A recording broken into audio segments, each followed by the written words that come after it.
So a quick question for ICSE class 10 students. Okay. So if you see the picture here, what you can see that there is a two coil. The question is that a magnet kept at the center of two coils A and B to move to and fro. The magnet is moving to and fro between these two coils. Okay. Then we have to get the deflection in the galvanometer, and where the deflection will be higher. This is y, this is x. Either x is equal to y, or y is greater than x, or x is greater than y. That means this signifies the deflection. Okay. So here first let's understand what the problem is. The problem is that we have given two coils and there is one magnet and two coils. So magnet is moving to and fro. Okay. And inside the coil, what are the components here? There is a soft iron, and also there is the coil, and this is a galvanometer. Now what is the function of a galvanometer?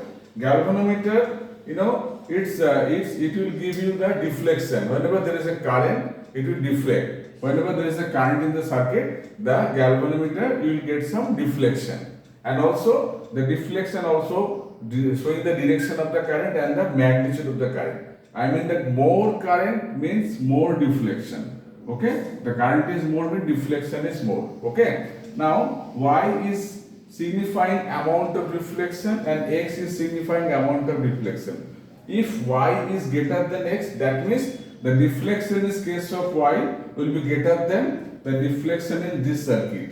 If x is greater than y, means deflection in this coil will be greater than deflection than this. Now what is deflection? Deflection presenting the amount of current, the magnitude of the current here. Okay, the magnitude of the current will be reflected by this deflection y and x. Now magnitude of current. Now the question is that from where this current is coming?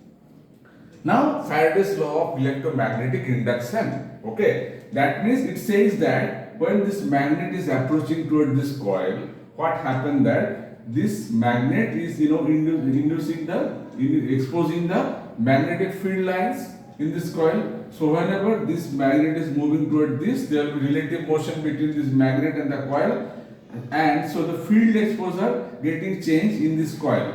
So whenever there is a change in magnetic flux, what happened that there will be induced EMF according to the Faraday's law of electromagnetic induction. So induced EMF cause induced current, and that current will cause the deflection here. Clear? So when magnet is approaching toward this coil, so there will be induced EMF.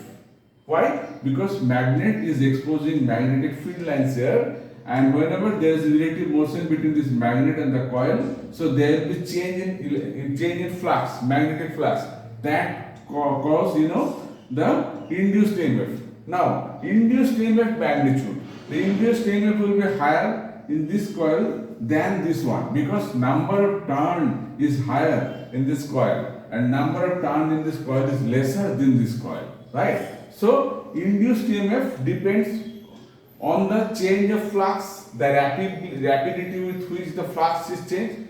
Also, it depends on the number of turn in the coil, right? So number of turn in this coil is higher than this circuit. So induced EMF will be greater here. So induced current will be greater here. So deflection will be greater here. So the answer will be y is greater than x. Okay. So thanks for watching the session. Follow my next sessions. Okay.